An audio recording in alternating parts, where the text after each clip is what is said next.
Eh bien bonsoir tout le monde, on se retrouve pour une nouvelle vidéo sur Solo Leveling Arise, j'espère que vous allez bien parce que moi ça va nickel. On se retrouve pour une nouvelle vidéo du coup pour parler du nouveau personnage qui est arrivé aujourd'hui, Charlotte, qui va combo avec justement Harper. Donc on va voir s'il faut invoquer le personnage ou pas, et puis c'est parti. Comme d'hab, avant de commencer la vidéo, n'oubliez pas de liker, commenter et de vous abonner, vous avez aussi mon code créateur dans les commentaires et dans la description.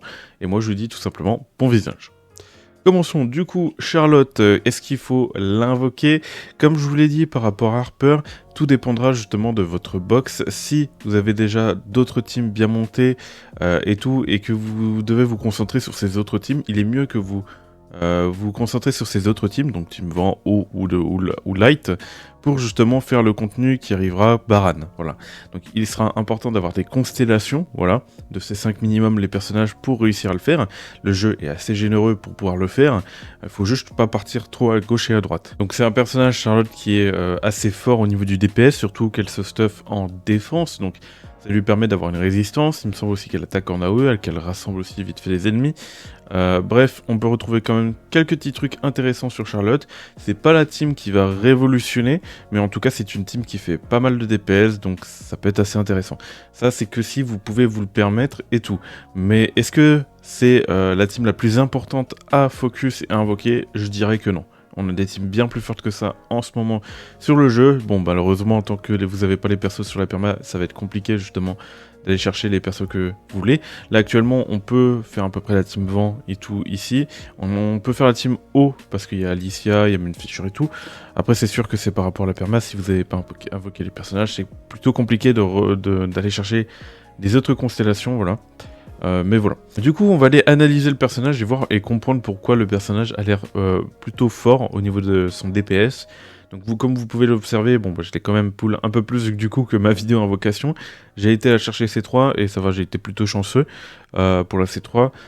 Donc au niveau des stuffs, on va pouvoir retrouver du coup le stuff du coup de Vulcan Malédiction. Vous avez aussi du stuff Ténacité en 2 que vous pouvez mettre ou mettre full stuff Ténacité. Vous avez du set de 2 Ténacité et set de 2 One Hit Kill, voilà. Et au niveau des accessoires, vous allez retrouver du coup pas le Sylph, mais voilà que je retrouve concentration de puissance pour enchaîner les compétences.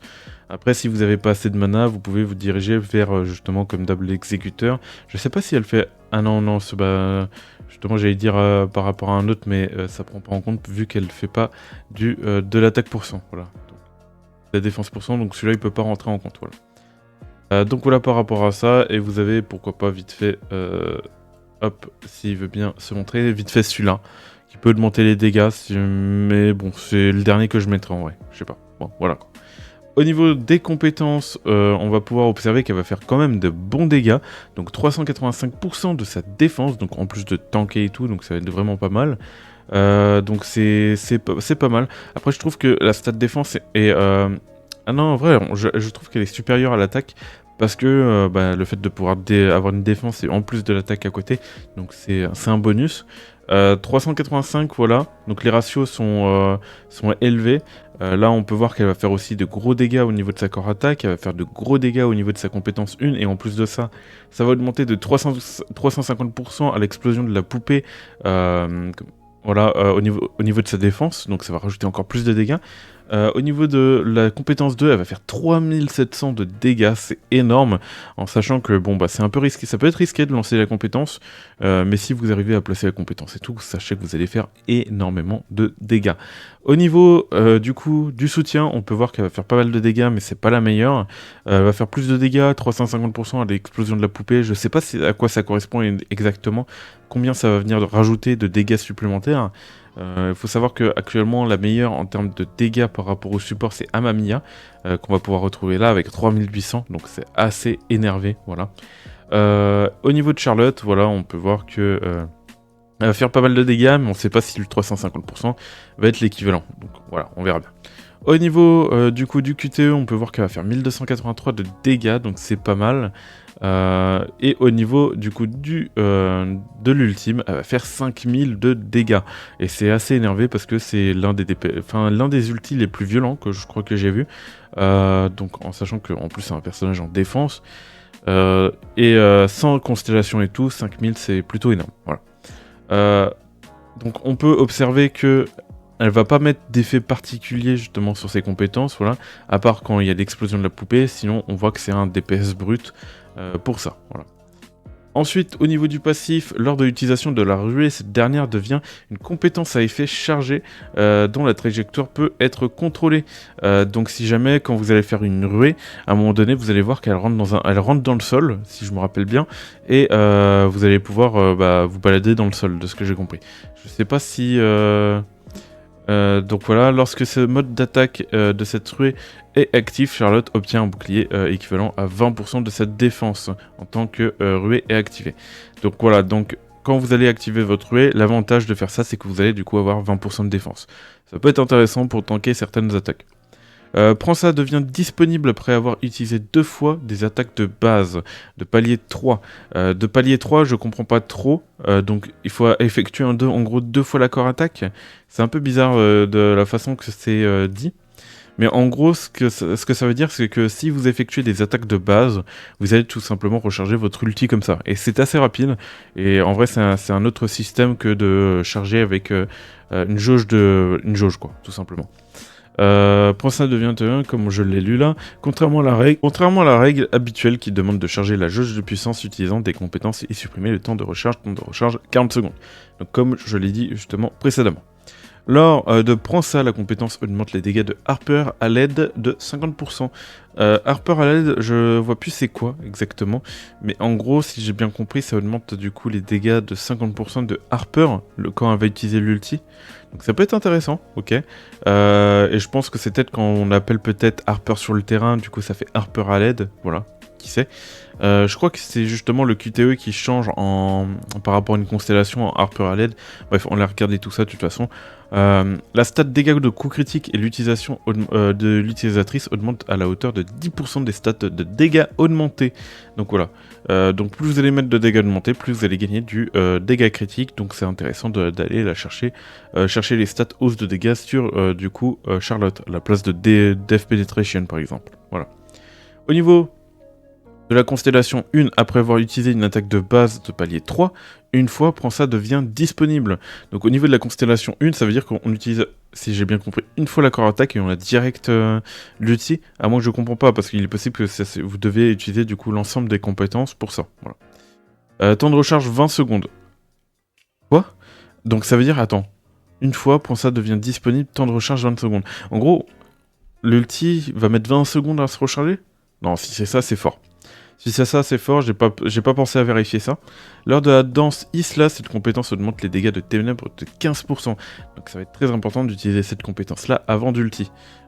Ok, danse Isla, c'est du coup, ça doit être ça, voilà. Voilà, en plus on voit qu'elle danse, donc c'est plutôt facile à reconnaître. Ouais, c'est fort. Donc en plus de ça, vous allez faire des ultis bien plus souvent. Et vous allez pouvoir augmenter les dégâts de ténèbres de 15%, donc ça va augmenter tous les dégâts de vos compétences pendant 20 secondes. C'est énervé en vrai. Constellation 2 augmente la défense de l'utilisatrice de 12%. Bon, c'est ok, voilà, ça augmente son DPS, ça augmente sa défense. En soi, on prend, mais c'est pas non plus la meilleure constellation. Voilà. Au niveau de la constellation 3, Prança devient Harper, nous ne faisons qu'un. D'accord. Donc, en gros, au lieu d'utiliser Prança, voilà, la constellation va changer cette compétence en Harper, nous ne faisons qu'un. Voilà. Lorsque cette compétence prête assistance, les dégâts de l'utilisatrice augmentent aussi de 70%. Donc, de ce que je comprends, ça veut dire que quand on va utiliser l'ulti, ça veut dire qu'on va augmenter de 70% son attaque, son ultime. C'est assez fort. Donc c'est pas, je crois que si je comprends bien, du coup c'est pas une constellation qui va venir où on a besoin d'avoir du coup Harper C3 pour augmenter les dégâts. Là c'est juste l'ulti, voilà, qui change de nom et qui du coup va faire plus de dégâts. En vrai c'est intéressant. Les attaques de base sont plus rapides et leurs dégâts augmentent de 60%. Les attaques de base sont plus rapides. C'est dommage d'ailleurs qu'on n'a pas plus de précision à ce sujet. Parce qu'ils nous disent juste les attaques de base sont plus rapides, puis c'est tout, terminé. Et leurs dégâts augmentent de 60%. Donc les attaques de base, déjà qu'elles faisaient pas mal de dégâts, elles vont faire 60% de dégâts supplémentaires. Ok.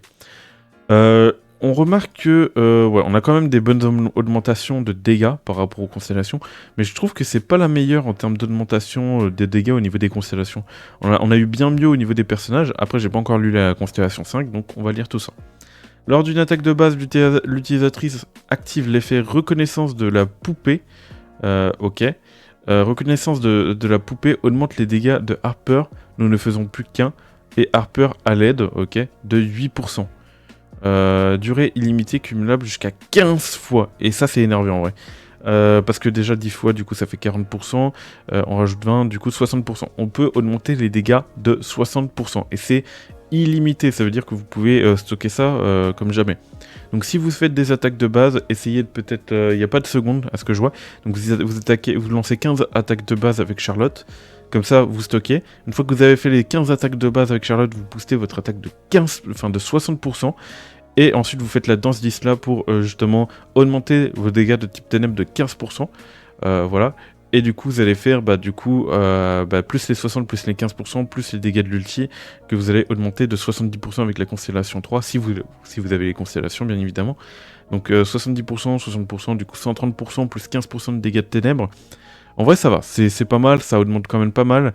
Donc ça veut dire qu'on va aller au-delà des 10 000, même. Je crois même qu'on peut frôler les 15 000 de dégâts avec l'ulti si vous faites une bonne rotation au niveau des compétences. En tout cas, ça a l'air d'être fort. Dites-moi ce que vous en pensez dans les commentaires. Je vois qu'au niveau de son ulti, elle va taper très fort. Donc il y a peut-être moyen que je la monte niveau 10. Donc bon, malheureusement, il faut que je fasse des plans parce que là, j'en ai plus.